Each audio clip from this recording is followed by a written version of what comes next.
Olivia Parker, 29. The day Robert Blackwell called me son, while announcing me as CEO, my parents' jaws dropped to the floor. For years, they dismissed my business dreams as cute attempts, while worshipping my sister Natalie's every move. "Why can't you be more like her?" was their favorite phrase. That morning, watching their expressions shift from mockery to shock was worth every sleepless night. If you're watching this from a place where no one believes in you, drop a comment below. Your redemption story is just beginning. I was 8 years old when I sold my first handmade friendship bracelet.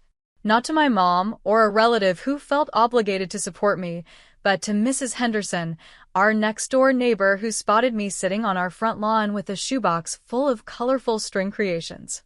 "How much?" she asked, pointing to a blue and yellow braided piece. $2, I replied confidently, having calculated the cost of materials plus what I deemed a fair profit margin. Mrs. Henderson raised an eyebrow, impressed by my directness. She handed me 2 crisp dollar bills, slipped the bracelet onto her wrist, and said, "You've got a good head for business, Olivia." That small transaction ignited something in me. By age 10, I had expanded to a neighborhood dog walking service, complete with hand-drawn business cards and a scheduling system in my Lisa Frank notebook. While other kids played video games or watched TV after school, I was building my mini empire one dog at a time. My parents, William and Catherine Parker, were pillars of professional success in our upper-middle-class community. Dad performed life-saving surgeries at the prestigious Lakeside Medical Center. Mom won high-profile cases as a partner at her law firm. They lived and breathed career ambition, just not mine. My sister Natalie was 4 years older and the perfect reflection of their values. She maintained a 4.0 GPA, played violin in the youth symphony, and volunteered at the hospital where Dad worked. Her bedroom walls showcased academic certificates, science fair medals, and photos with the governor at state competitions. My parents beamed with pride at each new accomplishment. "Natalie's science project is moving to nationals," Dad would announce at dinner, raising his glass in a toast. "That's our girl." My bedroom walls told a different story. I had pinned up magazine cutouts of female executives, charts tracking my small business earnings, and a vision board with pictures of office buildings and company logos. When I proudly displayed my first $50 earned from dog walking, Mom smiled thinly. "That's nice, honey. A cute little hobby." The dismissal stung, but I kept going. When I was 12, I saved enough to buy inventory for a homemade lip balm business, selling to classmates and their parents. At dinner that night, bursting with excitement, I announced, "Someday I'm going to run my own company." The laughter around the table was immediate. Dad nearly choked on his wine. "A company?" "Oh, sweetie," Mom chuckled, exchanging amused glances with Dad. "Let's think about practical careers for you. Maybe nursing? Teaching? Something with stability." "But I'm good at business," I insisted, feeling my cheeks flush. "It's adorable that you think selling lip balm is running a business," Natalie chimed in, always ready to align with our parents. Dad patted my hand. "When you're older, you'll understand the difference between hobbies and careers." Their dismissal only hardened my resolve. I withdrew more into my entrepreneurial pursuits, finding solace in spreadsheets and profit margins. The only adult who seemed to take me seriously was our neighbor, Mrs. Garrison, a retired accountant who spotted me calculating expenses on our porch one afternoon. "You're tracking your costs properly," she noted, peering over my shoulder. "Most adults don't even do that." Mrs. Garrison became my first true supporter, teaching me basic accounting principles and loaning me books on business fundamentals. When I created a successful neighborhood lawn mowing schedule that maximized efficiency based on yard size and equipment availability, she nodded approvingly. "You've got a natural talent for systems optimization," she said, using terms that made me feel legitimate. "Don't let anyone convince you otherwise." High school brought more of the same family dynamic. I excelled in economics and business classes, joined Future Business Leaders of America, and won the school's entrepreneurship competition with a detailed business plan for an eco-friendly delivery service. The awards ceremony fell on the same night as Natalie's piano recital. My parents didn't even consider attending my event. "You understand, right?" Mom said, straightening Dad's tie as they prepared to leave. "It's Natalie's final recital before college applications." I nodded mechanically, having expected nothing different. That night, sitting alone at the awards ceremony save for Mrs. Garrison, I accepted my certificate with a practiced smile while my chest ached with familiar emptiness. Later that evening, returning to an empty house, I placed my certificate on the refrigerator next to Natalie's recital program. By morning, someone had rearranged the magnets, pushing my certificate to the side where it was barely visible. "Did you see I won first place?" I asked Mom over breakfast. "Oh, that's nice, dear," she replied without looking up from her legal briefs. "Did you know Natalie got a standing ovation last night? The director said she's the most talented pianist they've had in a decade." I removed my certificate from the refrigerator and took it to my room, adding it to a growing box of achievements that no one in my family had witnessed or celebrated. That box would eventually come with me to college, a physical reminder of both my accomplishments and the void of recognition that accompanied them. The college acceptance letters arrived within days of each other. Natalie's came first, of course. The thick envelope from Cornell University sat prominently on the kitchen table, adorned with celebratory flowers as if it were a shrine. "Full ride to the pre-med program," Dad announced at an impromptu dinner party they threw in her honor, following right in my footsteps. When my letter from State University arrived with a partial scholarship to their business program, Mom barely glanced at it. "At least it's something," she said, sliding it into the mail pile. "Though I still think you should reconsider nursing." That evening, I calculated costs on my laptop. The partial scholarship would cover tuition, but nothing else. My parents had been clear. They wouldn't fund an impractical degree. Meanwhile, they'd already purchased Natalie's housing and meal plan for all 4 years at Cornell, plus a new MacBook Pro and weekend trips home whenever she wanted. "Business is risky," Dad explained when I questioned the disparity. "Medicine is secure. We're investing in certainty." I spent that summer working double shifts at the mall and taking freelance bookkeeping jobs for local businesses. By August, I had enough for my first semester's housing and books, plus a small emergency fund. The morning I left for college, Mom hugged me quickly before checking her watch. "We need to get going soon to help Natalie move into her apartment," she said. "It's a 6-hour drive to Ithaca." "I'll be fine," I assured her, loading my second-hand Honda Civic with everything I owned. Nobody offered to accompany me on my 3-hour drive to State University. College became my liberation.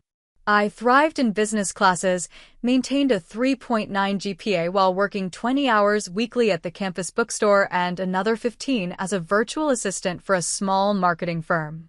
Each semester brought the same financial scramble, but also growing confidence in my abilities. Professor Jennifer Blake noticed me during my sophomore year when I challenged her assessment of a case study. After class, instead of being offended, she invited me to her office hours. "You identified inefficiencies in that supply chain that most MBA students miss," she said, leaning forward in her chair. "Have you considered graduate school?" Professor Blake became the mentor I'd always craved. She recommended books, introduced me to industry contacts, and pushed me to refine my analytical skills. When I developed an innovative supply chain management software for her advanced logistics class, she urged me to patent it. "This has commercial potential," she insisted, helping me navigate the university's technology transfer office. "You're thinking at a level beyond your years." Meanwhile, visits home grew increasingly strained. Thanksgiving my junior year erupted into argument when Dad questioned my career aspirations. "When are you going to outgrow this rebellious phase?" he asked over pumpkin pie. "You're still young enough to switch to a sensible field." "It's not a phase," I replied, knife and fork poised above my untouched dessert. "I'm top of my class. I've already got companies interested in my software prototype. Playing with computers, Mom sighed, exchanging a familiar look with Dad. Meanwhile, Natalie's been accepted for a prestigious research position. I left the table, escaping to my childhood bedroom that now felt foreign with its outdated posters and emptied drawers. The next morning, I returned to campus a day early, texting a brief goodbye rather than facing another breakfast of comparisons. Senior year brought dual celebrations: Natalie's engagement to the son of Dad's colleague, another doctor in training, and my graduation with highest honors. The contrast couldn't have been more stark. Their engagement party featured catered food, professional photographers, and Dad's tearful toast about his perfect daughter finding her perfect match. My graduation ceremony invitation received a perfunctory response. "We'll try to make it," Mom said during our monthly phone call. But Natalie's wedding planning is taking up most weekends. They didn't come. Professor Blake sat where my parents should have been, cheering loudly when I crossed the stage as valedictorian. Afterward, she hugged me tightly. "Their loss," she whispered. "The business world is gaining someone extraordinary." 2 weeks later, I packed everything I owned into my Honda Civic once again, this time heading to Atlanta for a junior analyst position at a supply chain technology firm. I didn't tell my parents I was moving until I had already signed the lease on a small apartment with 2 roommates. "Atlanta?" Mom sounded genuinely surprised. "But that's so far." The geographical distance finally matched the emotional gap that had existed for years. When my business school acceptance letter arrived months later, I debated whether to even share the news. Finally, I sent a group text to the family chat, dominated by wedding updates and Natalie's perfect life highlights. Got into the MBA program at Georgia Tech starting next fall while working full-time. Mom replied, "That's nice, dear. Did you see Natalie's wedding invitations? Just came back from the printer." Dad added, "Unfortunately, we'll be too busy with the wedding that weekend to attend your graduation." I stared at my phone, realizing there hadn't even been an attempt to verify if the dates conflicted. They had simply assumed anything in my life was secondary. That night, I poured myself a glass of wine, pulled up my contact list, and set my parents to Do Not Disturb. The junior analyst position paid barely enough to cover my share of rent, student loan payments, and ramen noodles. My tiny bedroom doubled as my office, a folding table serving as both desk and dining area. The company's fluorescent-lit cubicle farm buzzed with constant activity as I analyzed logistics data and identified inefficiencies in client systems. "Parker, need these reports by 5, my manager would bark, dropping another stack of spreadsheets on my desk at 4. I regularly stayed until 8 or 9, determined to prove my worth despite being the youngest on the team. Meanwhile, Natalie's life unfolded like a carefully curated Instagram feed. Her wedding photos showcased a fairy tale ceremony at the country club, my parents beaming proudly beside her. Their gift to the newlyweds, a down payment on a charming colonial in an exclusive neighborhood. "Just a little something to get you started," Dad's toast proclaimed, his voice thick with emotion. I watched the video from my roommate's second-hand couch, laptop balanced on my knees. The family group chat became a shrine to Natalie's achievements. Her new position at the prestigious Riverside Medical Center. The designer furniture filling her 4-bedroom house. Weekend brunches with Mom and Dad, who apparently had no problem making the 3-hour drive to visit her regularly. My occasional updates went unacknowledged. When I shared news of completing my first major client analysis, saving them significant operational costs, the message sat like a stone in a flowing river, creating no ripple before disappearing beneath Natalie's announcement of redecorating her home office. 6 months into the job, I earned my first promotion to full analyst. It came with a modest raise that allowed me to occasionally splurge on fresh vegetables. I called Mom, genuinely excited to share good news. "That's wonderful, honey," she said, her voice distracted. "Oh, but wait until you hear Natalie's news. She's pregnant. We're going to be grandparents." The conversation immediately pivoted to Natalie's pregnancy announcement, nursery plans, and Mom's upcoming shopping trip to help choose baby furniture.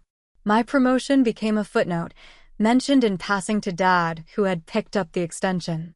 "Oh, Olivia got promoted at that computer job," she said offhandedly. "Anyway, we're thinking the baby shower should be in June before it gets too hot." After that call, anxiety attacks began ambushing me at unexpected moments. In the grocery store, calculating whether I could afford both toilet paper and breakfast cereal. During presentations, when senior staff interrupted with questions tinged with condescension. Late at night, staring at my ceiling and wondering if I'd made a catastrophic life choice. "Maybe they're right," I whispered to my empty room. "Maybe this is just stubborn pride, not actual talent." Those thoughts grew louder when I scrolled through social media. Natalie's baby gender reveal party, attended by extended family who hadn't spoken to me in years. The nursery, painted by Dad over a long weekend. Mom organizing a baby shower with 60 guests at the country club.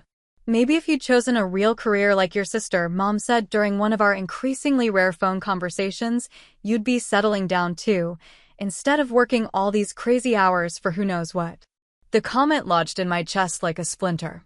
That night, I actually researched nursing programs, wondering if capitulation might finally earn their approval.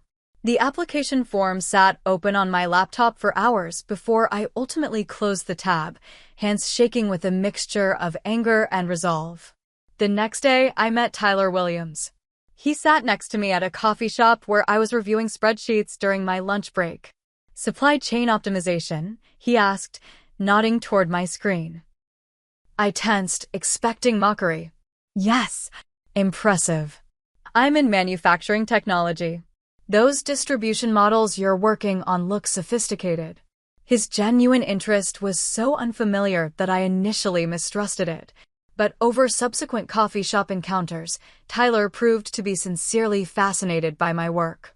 He asked intelligent questions, offered relevant suggestions, and most shockingly, believed in my career path without qualification. "You've got a natural talent for systems thinking," he said over dinner on our third date. "That's rare and valuable." The validation was intoxicating. For the first time, I found myself talking freely about my ambitions without bracing for dismissal.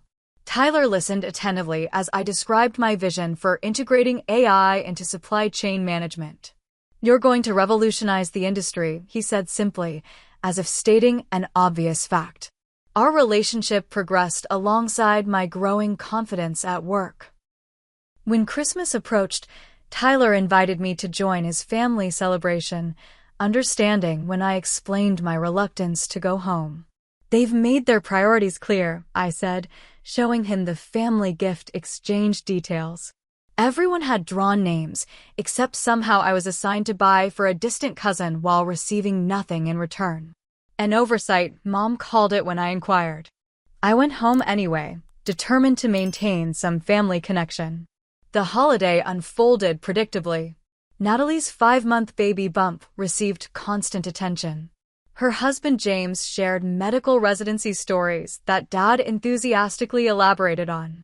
Mom served Natalie's favorite foods. The living room overflowed with gifts for the expectant parents. Christmas morning brought the culmination, Dad leading a blindfolded Natalie to the driveway where a brand-new SUV sat with an enormous bow. "For our daughter and grandchild's safety," he announced proudly as Mom filmed the reveal. My gift arrived later, a $50 gift card to a chain restaurant with the generic message, "Happy Holidays," printed inside a mass-produced card. No personalization. No acknowledgement of my life or interests. That night, I booked an early flight back to Atlanta, claiming work obligations.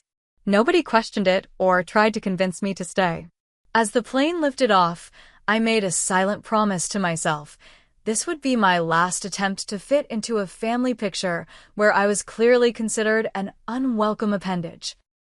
3 months after the Christmas debacle, I noticed a critical flaw in our company's logistics tracking system while analyzing quarterly performance data. The inefficiency was costing clients thousands in unnecessary transportation expenses, yet had somehow evaded detection by senior analysts. I spent 2 weekends developing a comprehensive improvement plan, complete with implementation timelines and projected savings. When I presented my findings at the monthly staff meeting, our department head barely looked up from his phone. Interesting approach, Parker. We'll consider it for next year's system updates. His dismissal felt painfully familiar. As I gathered my presentation materials, resigned to being overlooked again, a voice spoke from the back of the room. I'd like to see more details on this proposal. The room fell silent. Robert Blackwell, CEO of Black Tech Solutions and visiting executive considering a partnership with our firm, leaned forward in his chair. Can you walk me through your methodology again? For the next 20 minutes, I explained my analysis while Robert asked increasingly specific questions. By the end, my department head was frantically taking notes, suddenly discovering urgent interest in my work. After the meeting, Robert handed me his business card. My office, tomorrow, 9 a.m. Bring your complete dataset. The next day, after grilling me with questions that tested the limits of my knowledge, Robert leaned back in his chair. Your current company is wasting your talent. I need someone with your analytical skills at Black Tech. Junior Operations Director position. Interested? 2 weeks later, I started at Black Tech Solutions with double my previous salary and an actual office with a door. When I shared the news via obligatory family video call, the response was predictably tepid. Is this company stable? Dad asked skeptically. Startups can be risky. It's a 20-year-old company with international operations, I corrected. Well, sounds like you got lucky, Mom concluded. Right place, right time. Luck had nothing to do with it, I countered, immediately regretting engaging in the familiar pattern. Speaking of good news, Mom continued without acknowledging my comment. Natalie's been offered a flexible schedule at the hospital after the baby comes. They value her so much they're creating a special position just for her. I muted myself momentarily to avoid saying something I'd regret, unmuting just in time to hear Dad proudly describing the nursery furniture he'd assembled over the weekend. My new position at Black Tech consumed my attention in the best possible way. Robert challenged me constantly, pushing me to think beyond conventional approaches to supply chain management. I thrived under his mentorship, quickly earning the respect of my team through results rather than rhetoric. 6 months in, I spotted a major inefficiency in our global shipping protocol. Working nights and weekends, I developed an AI-driven solution that could predict inventory needs based on multiple variables, dramatically reducing waste and transit times. When I presented it to Robert, he studied the proposal silently for long minutes. This could save us millions annually, he finally said. Implement it immediately and assemble a team. This is exactly why I brought you here. Within weeks, my solution was showing dramatic results. Robert promoted me to Senior Director of Operations Innovation, an entirely new position created to leverage my specific talents. Meanwhile, Natalie had given birth to a beautiful baby boy, instantly transforming my parents into doting grandparents who rearranged their work schedules to provide childcare 3 days weekly. Their social media accounts, once showcasing professional accomplishments, now overflowed with baby photos and proud grandparent declarations. During another obligatory video call, Mom interrogated me about my personal life. You're not getting any younger, Olivia, she said while bouncing my nephew on her lap. All work and no family makes for a lonely life. I'm building something important, I replied. And I'm only 27. Your sister managed both a career and family, Dad chimed in. It's about priorities. My priority is becoming the best in my field, I said firmly. Mom sighed dramatically. We just want you to be happy. I am happy, I insisted. My work fulfills me. The skeptical glances they exchanged spoke volumes about their disbelief in my chosen path to happiness. That summer, a family reunion brought the tension to new heights. Relatives I hadn't seen in years greeted me with the standard, "Still working at that computer place?" while fawning over Natalie's baby and medical career. At dinner, Uncle Steve asked about my job. Before I could answer, Dad interjected. "Olivia just works in an office," he said dismissively. "But did you hear about Natalie's volunteer program? She's organizing a reading initiative for pediatric patients while on maternity leave. Always thinking of others." I excused myself early, claiming a work emergency. Sitting in my rental car outside the venue, I called Tyler, who had become my emotional anchor. "They'll never see me," I said, voice cracking. "No matter what I achieve." "Then stop seeking their validation," he replied gently. "You know your worth." "I know your worth." Robert Blackwell clearly knows your worth. Isn't that enough? His words resonated, but the ache persisted.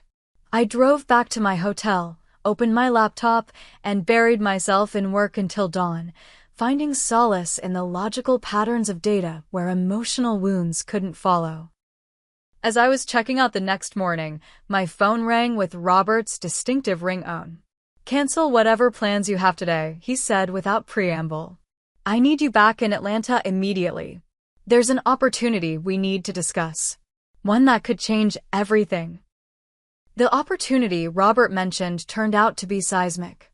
Over dinner at his private club, he revealed his intention to retire within 6 months. "The board is beginning the search for my replacement," he said, cutting precisely into his stake. "They're considering external candidates, but I've told them they'd be fools to overlook internal talent." He fixed me with his characteristic penetrating stare. "Specifically you." I nearly choked on my water. "Me? I've only been with Black Tech for 2 years. And in that time, you've revolutionized our operations, saved millions in costs, and developed proprietary systems our competitors can't match." He set down his knife and fork. "Age and tenure are poor metrics for leadership potential. Results matter. Vision matters." The following weeks became a blur of preparation. Though I wasn't officially a candidate yet, Robert mentored me relentlessly, exposing me to aspects of the business I hadn't previously encountered. Strategic planning sessions, investor relations, leadership development. Each new challenge exhilarated me, confirming I'd finally found my true calling. Meanwhile, Natalie's perfect life was showing unexpected fractures. Late one night, my phone rang with her number, something so unprecedented that I immediately assumed emergency. "James left," she sobbed without preamble. "He's been having an affair with a nurse.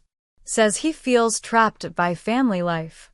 I listened in shock as my seemingly perfect sister's life imploded. The husband everyone adored had walked out, leaving her alone with a 6-month-old while still on partial maternity leave. Her financial situation, once secure, was suddenly precarious. "Mom and Dad don't know yet," she admitted. "I can't bear to tell them I failed." The irony wasn't lost on me, but compassion overrode petty satisfaction. "You haven't failed, Natalie. He failed you." Over subsequent weeks, Natalie's situation deteriorated further. When she finally told our parents, they immediately mobilized, as expected. Mom took leave from her law practice to help with the baby. Dad contacted his attorney friends about securing Natalie's financial interests. The family infrastructure that had never existed for me materialized instantly for her. What I hadn't anticipated was how their support for Natalie would translate to new pressure on me. "Your sister needs family right now," Mom insisted during an unexpected call. "Surely you can take some time off to come help." "I'm in the middle of the most important professional opportunity of my career," I explained. "The timing is impossible." "There are more important things than work, Olivia," Dad interjected, apparently on speakerphone. "Family should come first." "That's interesting coming from you," I replied before I could censor myself. The silence that followed was brittle. Finally, Mom spoke, her voice icy. "If you were half the daughter Natalie is, you'd understand the meaning of family loyalty." The statement hit like a physical blow. "I've sent money to help with her legal fees," I said quietly. It's the support I can offer right now. I'd been transferring significant portions of my salary to Natalie anonymously through a lawyer friend, ensuring she could afford proper representation without undermining her pride. Neither she nor my parents knew the source of this financial support. Money isn't the same as showing up, Mom snapped before ending the call. The conversation left me shaken, but there was no time to dwell on family drama. Robert had officially announced his retirement, triggering the formal CEO selection process. Despite his advocacy, several board members expressed skepticism about my candidacy.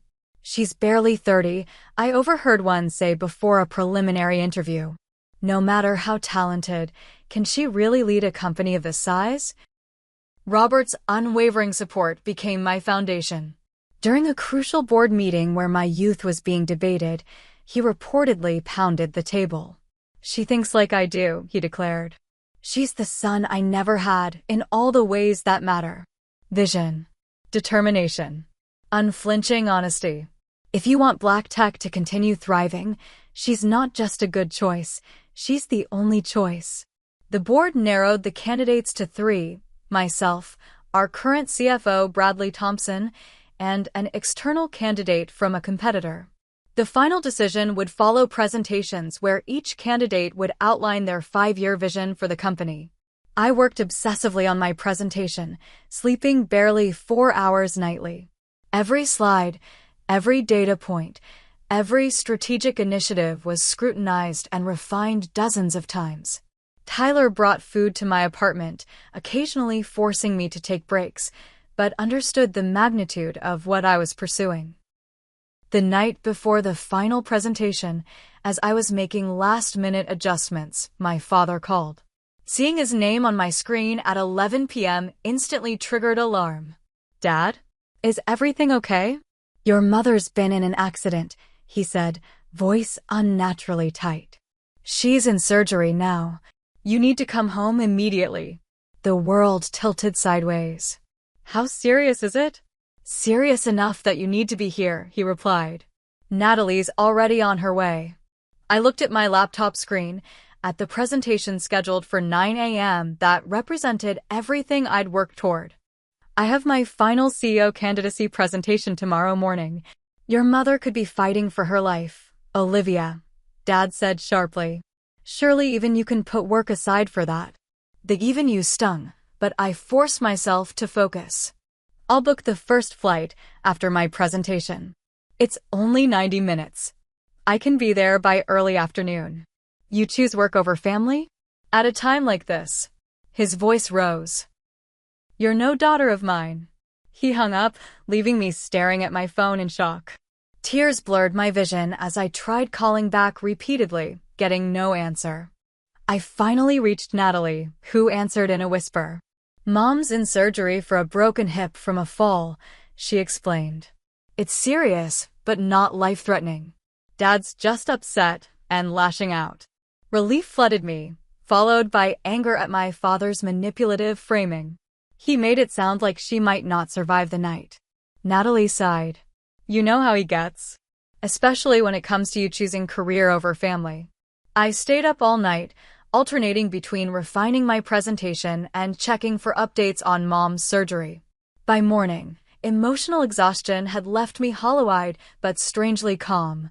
I showered, dressed in my most professional suit, and headed to Black Tech headquarters with a strange sense of detachment. Bradley presented first, delivering a safe, conservative growth strategy. The external candidate followed with flashy promises of aggressive expansion. Then it was my turn. Standing before the board, my father's words echoed in my mind, "You're no daughter of mine." For a moment, panic threatened to overtake me. Then, something shifted. If I wasn't their daughter in their eyes, I was free from the weight of their expectations and disappointments. I delivered the presentation of my life.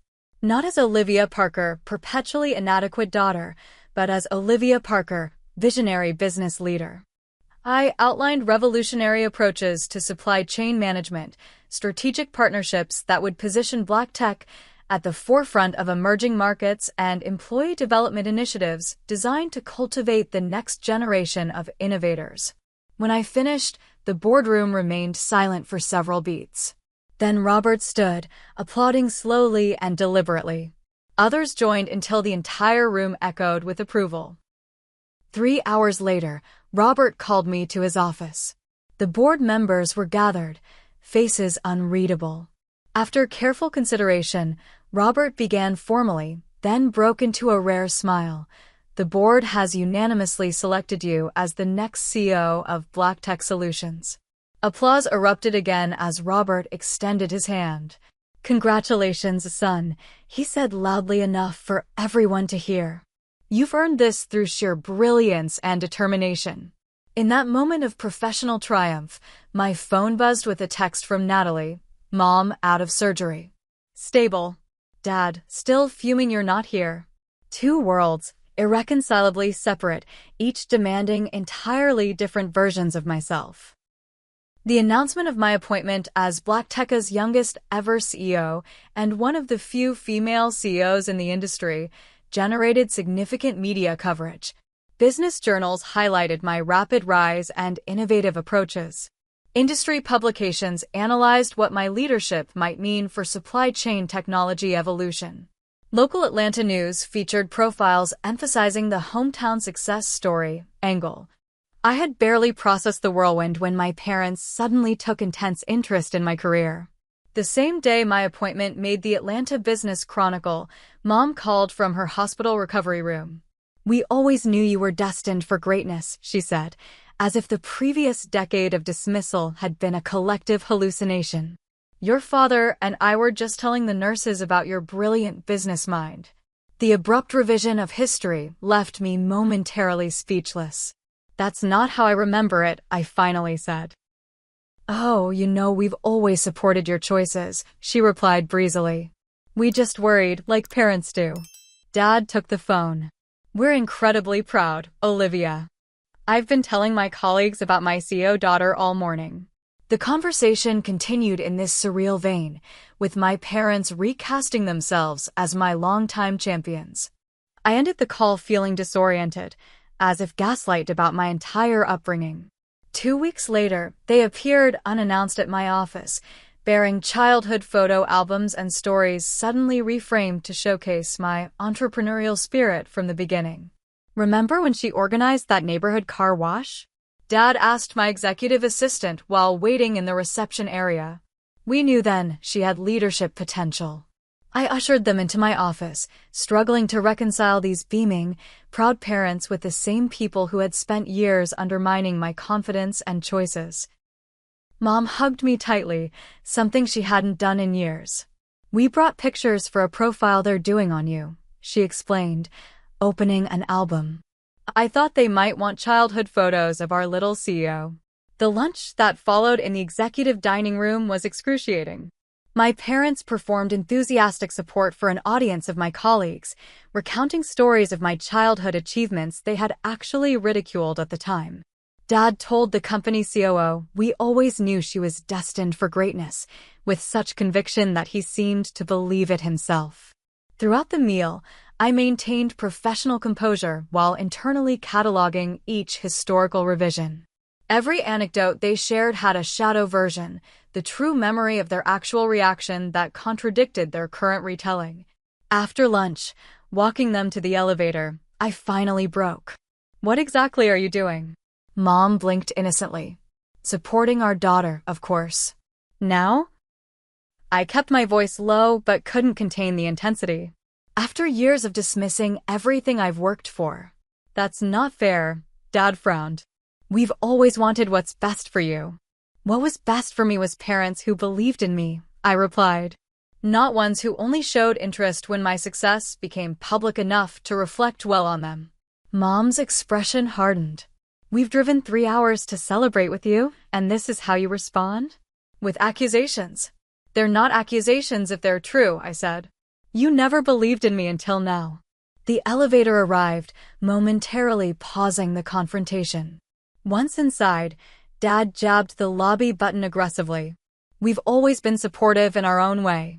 It's not our fault if you couldn't see that. The doors closed on their defensive expressions, leaving me trembling with decades of suppressed emotion. Tyler found me in my office afterward, staring blankly at the Atlanta skyline. "They're rewriting history," I told him. "Suddenly, they've always been my biggest supporters. It's like they genuinely don't remember how they actually treated me." "They remember," he said gently. "But acknowledging the truth would mean admitting they were wrong. Some people simply can't do that." Over the following months, I established clear boundaries. I limited contact to scheduled video calls. I declined invitations to family events where I knew I'd be put on display as evidence of their excellent parenting. I focused instead on implementing my vision for Black tech, finding genuine fulfillment in the challenges of leadership. 6 months into my tenure as CEO, we'd already increased quarterly profits by 22%.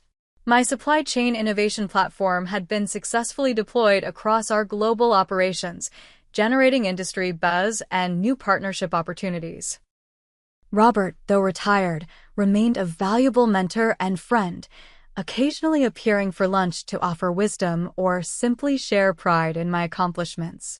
When the Atlanta Technology Association invited me to deliver the keynote at their annual conference, Robert insisted on attending.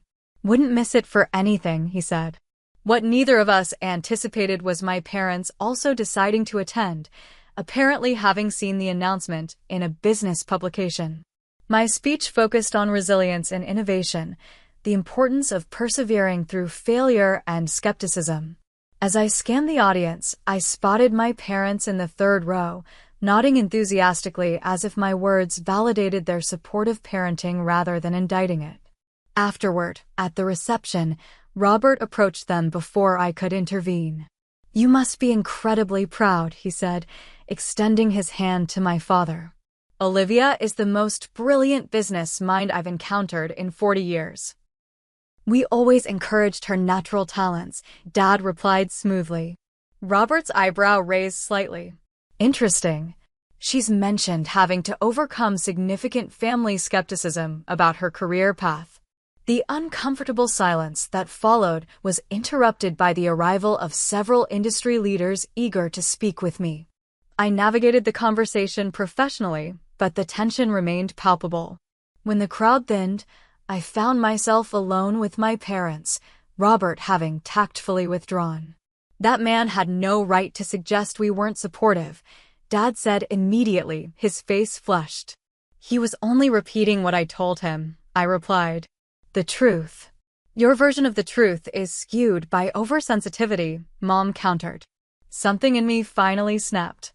Years of swallowed responses and diplomatic evasions gave way to raw honesty. "My version is reality," I said, keeping my voice steady. "You dismissed my dreams from childhood. You funded Natalie's education fully while making me work multiple jobs.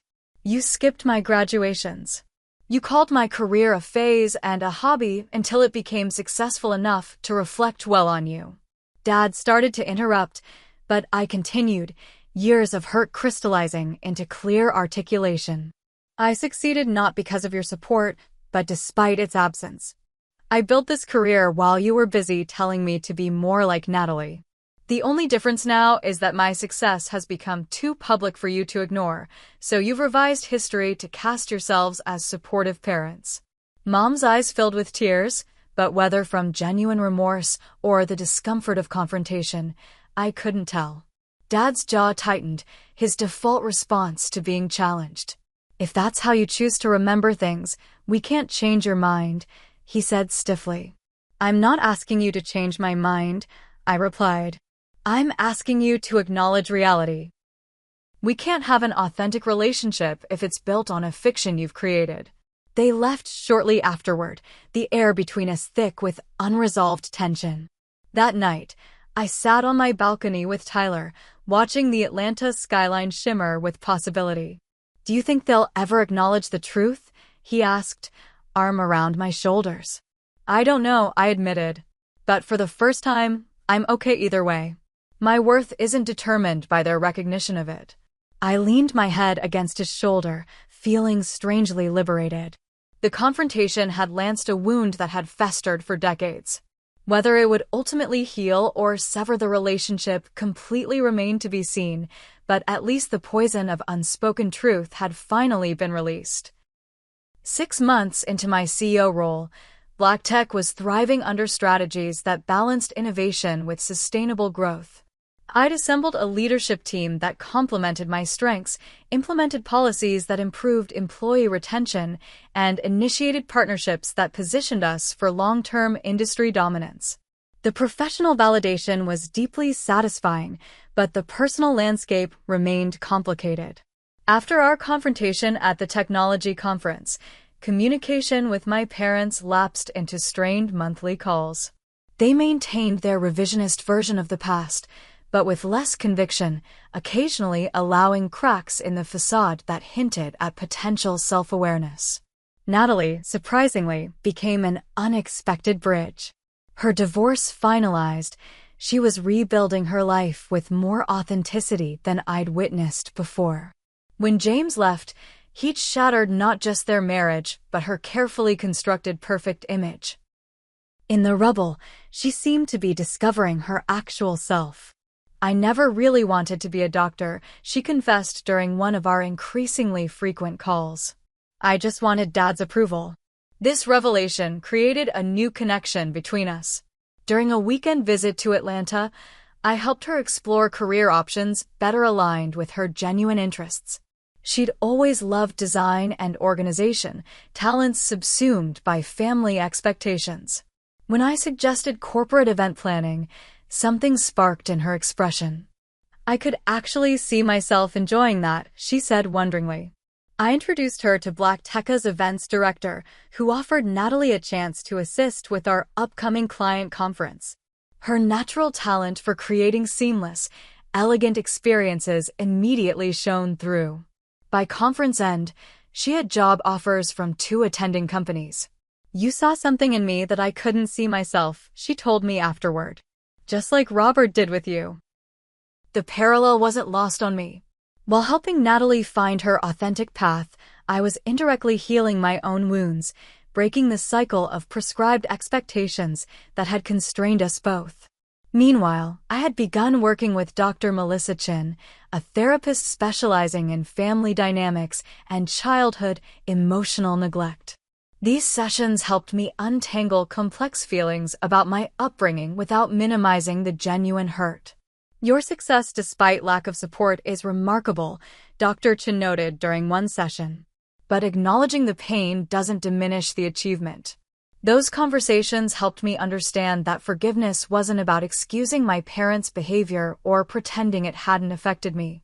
It was about releasing the anger that kept me tethered to the past, preventing full engagement with my present.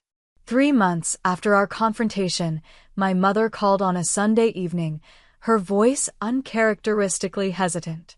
I read an article about you, she began. In Business Weekly.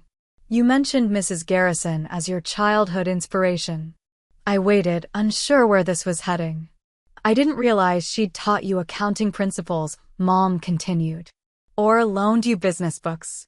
You never told us. I tried, I said quietly. You weren't interested. The silence stretched between us. Finally, she said, I may not have listened as well as I should have. It wasn't quite an apology, but it was the first acknowledgement of failure I'd ever heard from her. Later that week, she sent an email with an attached article about female entrepreneurs, with the simple message, "This made me think of you, Mom." These small gestures accumulated gradually. Dad struggled more with admitting mistakes, his pride and self-image too intertwined with his perception as the perfect father.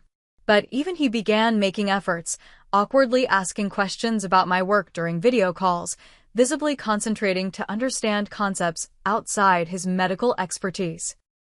Healing wasn't linear or complete. Some family dinners still ended with tension when old patterns emerged, but increasingly, there were moments of genuine connection, tentative steps toward a relationship based on who we actually were rather than who they had wanted me to be. At Black Tech, I established a mentorship program for young women in business, particularly those interested in technology and operations. Each time I met with these bright, ambitious women, I saw reflections of my younger self, hungry for validation and guidance that my parents couldn't provide. Your biggest obstacle won't always be external, I told them during our kickoff event. Sometimes it's the voice inside that's internalized every doubt others have expressed about your potential. Learning to trust your capabilities despite that voice is the true challenge. Robert attended that event, watching proudly from the back of the room. Afterward, he embraced me with uncharacteristic emotion. "You've surpassed every expectation," he said. "Not just as a business leader, but as a human being capable of breaking cycles rather than perpetuating them." When my parents finally attended a company event 6 months later, the dynamics had shifted subtly but significantly.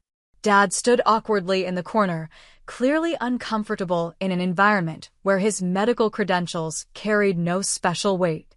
Mom made earnest efforts to understand my work, asking questions that revealed genuine interest rather than perfunctory politeness. During dinner, Dad cleared his throat after dessert was served. "I've been thinking about some of our conversations," he began, eyes fixed on his water glass. "When you were growing up, I had very specific ideas about success. Medicine, law, predictable paths I understood." He looked up, meeting my gaze directly. "I was wrong about you. Not seeing your potential wasn't your failure to demonstrate it.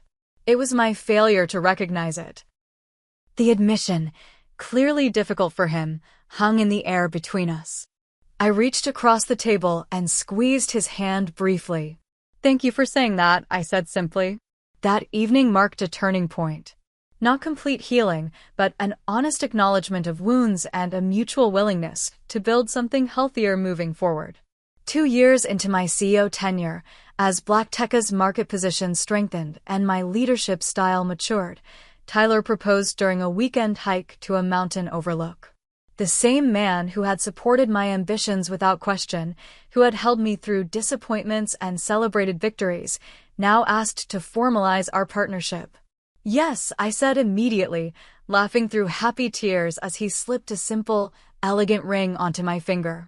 When I shared the news with my parents via video call, their congratulations seemed genuinely happy rather than performatively enthusiastic. Mom asked thoughtful questions about wedding plans without imposing her preferences. Dad inquired about Tyler's thoughts on work-life balance, seemingly having finally recognized this as a legitimate concern. "We'd like to host an engagement dinner," Mom offered tentatively. "Something small with family, if you're comfortable with that." I agreed, setting clear boundaries about timing and expectations. The dinner itself was surprisingly pleasant. My parents made visible efforts to engage with Tyler beyond superficial conversation, genuinely interested in knowing the man who had supported me when they hadn't. After dinner, Dad pulled me aside, his expression uncharacteristically vulnerable. "I want you to know," he said hesitantly, "that while I still don't understand much about your industry, I'm incredibly proud of who you've become. The strength it took to pursue your path despite our lack of support, that's something I've come to admire deeply." The acknowledgement, so long sought and finally offered without qualification, settled something restless within me. Not erasing the past, but perhaps allowing the future to be unburdened by its weight. At our final family dinner before Tyler and I returned to Atlanta, I shared news of BlackTecha's planned expansion into European markets. For the first time in memory, my parents listened with genuine interest and asked insightful questions, treating my career with the same respect they'd always accorded Natalie's. As we prepared to leave, Mom hugged me tightly. "We got so much wrong," she whispered. "Thank you for giving us a chance to get some things right even now." The journey from dismissed dreams to vindicated vision had been longer and more painful than it should have been. The wounds of parental disappointment may never completely heal, but they had transformed from raw, defining injuries to manageable scars that occasionally ached but no longer limited my movements through the world. What I've learned is that validation, while sweet when finally received, cannot be the foundation of self-worth. True freedom comes from building your life according to your own blueprint, not one handed to you by others, even those who claim to want the best for you. Sometimes the people who should believe in you most will believe in you least, and that painful reality doesn't make your dreams any less valid or achievable. If you're watching this from a place where your ambitions are dismissed, your path questioned, your potential doubted, know this: no one else's vision for your life matters more than your own. The journey may be longer without support, the climb steeper without encouragement, but the view from the summit is all the more magnificent for having reached it on your own terms. Have you ever had your dreams dismissed by those who should have supported you? Or found unexpected champions who believed in you when others didn't? Share your story in the comments below. Subscribe if you'd like to hear more journeys of resilience, and hit that like button if this story resonated with you. Remember, sometimes the most powerful validation is the kind you give yourself. Thank you for listening.